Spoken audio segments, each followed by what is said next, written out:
What's going on, everybody? Welcome back to TTP Ravens Media, bringing you Ravens content every single day. If you want to see that daily Ravens content, make sure the subscribe button down below, hit the notification bell as well if you want to get notified every single time I put a brand new video. Now, first off, I want to say, Happy New Year to everybody. Today's New Year's Eve. If you guys didn't know, New Year's is my birthday, so tomorrow will be my birthday. But we will be doing a pregame live stream against the Pittsburgh Steelers.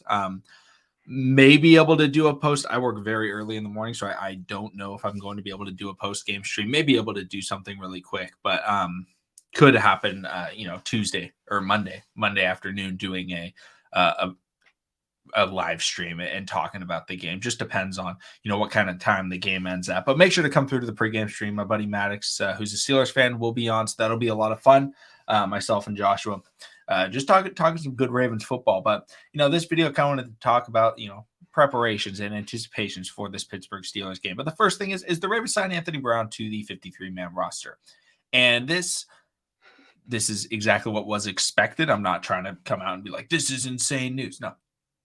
They needed to do that if they wanted him on the 53-man roster. He's already been elevated, I believe, 3 times. And so in order for them to keep having him be the backup quarterback while Lamar Jackson is out, they had to put him on the 53-man roster, which is probably why, they made some moves earlier this week in terms of removing players from the 53-man roster, was to prepare for Anthony Brown. So this is something that, could be decent. I'm very curious to see how this all goes, because last time the Ravens played against the Steelers, Tyler Huntley got hurt. So we are going up again, and so did Kenny Pickett. So this game, even though it's like, okay, these are similar teams that are facing each other, because last time they played, Lamar Jackson was out, and it was like, okay, it's Tyler Huntley versus Kenny Pickett. That's not necessarily the case, because Kenny Pickett and Tyler Huntley both went out of the game. I believe both were concussion concerns. And for me, I felt like both were very clean hits. I feel like they were both in situations that it was like, okay, they got hurt, but the backup quarterbacks were able to come in. Mitch Trubisky came in for the Pittsburgh Steelers. Anthony Brown came in for the Baltimore Ravens. And Kenny Pickett, I feel like, played pretty well up until his injury. He didn't have any interceptions. He wasn't turning the ball over. Mitch Trubisky came in, and the Ravens defense went wild. They were forcing interceptions. They were doing everything. We got the Roquan pick, then we got the Patrick Queen pick, and they were all over the field. They were making big plays left and right. And I believe it was Marcus Williams got the final interception, and then that put the ball at the 1-yard line of the Ravens. This game is very different from that. It's 2 different quarterbacks. The Ravens offense is running the ball a lot better than they were coming into that game. J.K. Dobbins looks a little bit healthier. That was J.K.'s return game, if you guys don't remember. And he had that big run, ended up getting tackled by Minkah Fitzpatrick and thrown out of bounds by Minkah at like the 5 or 6 yard line. But I feel like this is a game where it's like, okay, Tyler Huntley, the offense has been rolling with or without the quarterback. The passing game hasn't been rolling. The run game has been rolling. You're going up against a really good front seven. And this is a defense that needs to play a little bit better than it has been in recent weeks. Even though they've gotten wins, I feel like they haven't played up to the standard that they give themselves. And, I give them. I think this is probably the second best defense in the NFL, or at least it should be the second best defense in the NFL, behind the San Francisco 49ers, who, first off, I just want to say this, led by the defensive player of the year, Nick Bosa. It's not Micah Parsons. I don't even think it should be close. Just wanted to throw that out there because I know some people are debating that. I don't think it's a debate. I think it's Nick Bosa. But Niners' best defense, I think the Ravens should be in that conversation, or should be a clear number 2. And they haven't played like that the entire year. But this is a game where, hey, Marlon Humphrey needs to step up in coverage. He did not have a good game. It was the worst game of his season against the Pittsburgh Steelers, and he still didn't even play that bad. Like, I know he allowed a couple of receptions, but it wasn't like people went off on him for 202 touchdowns, right? Some corners have bad games. Like Jair had a bad game against Justin Jefferson. I think it was week 1, and Justin Jefferson had like 200 yards and 2 touchdowns. That wasn't the case. Like, Marlon wasn't going out there getting cooked every single play. There were a couple of difficult catches, one by Deontay, one by George Pickens, but I feel like he didn't play up to the standard that he's had this entire season up to that point. So this is kind of a revenge game for him. Him against George Pickens, him against Deontay Johnson. He typically plays pretty well against Deontay, but It's also, hey, Patrick Queen, you got to be having a good game because they like to throw to Najee. They like to throw it to Pat Freiermuth. Both of those guys are going to be heavily involved. And Roquan and Patrick Queen, they got to be able to step up for that. And, we don't know. I mean, it doesn't look like Calais Campbell is going to be ready. I don't think Marcus Peters is going to be ready.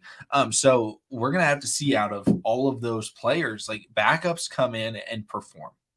And that has been the Ravens season the last few weeks. And we don't know the health of Lamar Jackson. A lot of things have been going down, and, the Ravens or whatever about it, they don't disclose a lot of information. Not every team does. But they kind of led everybody on saying like, oh yeah, it's going to be really short. Like all the reports for that, it was going to be really short. Now it's looking like, okay, maybe it's a 4-6 week injury. This will be week 4 that Lamar Jackson has missed. He still hasn't practiced.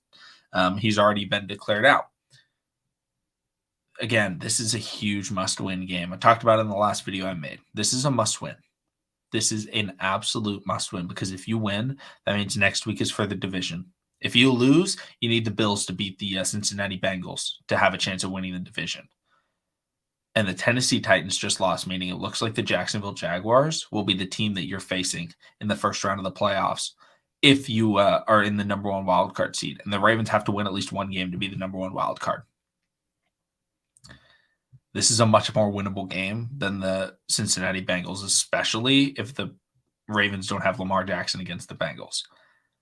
So, Tyler Huntley, I think, the biggest thing that I need from him in this game is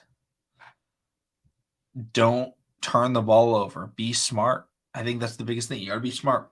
When you're a backup quarterback, the biggest thing that you need to do is be smart and let the other players do what they're best at. Let JK and Gus run the football. This is Tyler Huntley's problem against the Pittsburgh Steelers last time was this dude was throwing his body around. He was running into tackles, and it was like, dude, like that's how he got injured. Was he was trying to like fight through 3 guys, and then Minka came in and lit him up, and it was like, yeah, that's gonna happen. Go down. You don't need to get that extra. If it's 3rd and 10, and you have to, run over a guy to get the first down, I'm fine with that. But when it's 2nd and 6, and it's gonna be a 3 or 4 yard gain, you don't have to fight for the extra, yard. All right, go down if you're a quarterback. And I say this, and this is something that Lamar Jackson used to not get any credit for. Over time, he started to, because people always said, oh, Lamar Jackson's going to get hurt running the football. He's never been hurt running the football. That has not been an injury. Maybe his rookie year, I think he did, once or twice, get hit. But he's worked on it, and he goes down. He collapses his body. He falls to the ground. He does all those things, and he avoids those. Tyler Huntley doesn't. The Ravens are not game planning to start Anthony Brown. So if Tyler Huntley gets hurt, that hurts the Ravens. Even though I think Anthony Brown is better, I think the Ravens should start Anthony Brown. The game plan is not with Anthony Brown at the helm. And they have to call a different game because Anthony Brown's a very different player from Tyler Huntley. Tyler Huntley cannot play like he did the last time against the Pittsburgh Steelers. He was playing recklessly. He was playing like he was the hero. Don't play hero ball, especially when you're a backup. Right? You have good players on this team. You have Mark Andrews, JK, Gus, good offensive line. Let them be the heroes. You need to be a facilitator. On 3rd and 6, if you want to scramble for the first down, go for it. I have no problem with that. But don't be doing things that could cost this team the game. Let me know in the comment section down below your guys' thoughts and opinions on the Ravens, for the next 2 weeks. Your thoughts on Tyler Huntley, your thoughts on Anthony Brown to the 53. And the thoughts on the Lamar Jackson injury situation. If you guys have any plans for New Year's, obviously stay safe. If you guys are, drinking or anything like that, obviously just, don't drive. Just be safe. Hopefully everybody can start off the new year strong, and hopefully the Ravens can start off with a big win against the Pittsburgh Steelers in prime time. So thank you all so much for watching. Subscribe for daily Ravens content. And I'll see all of you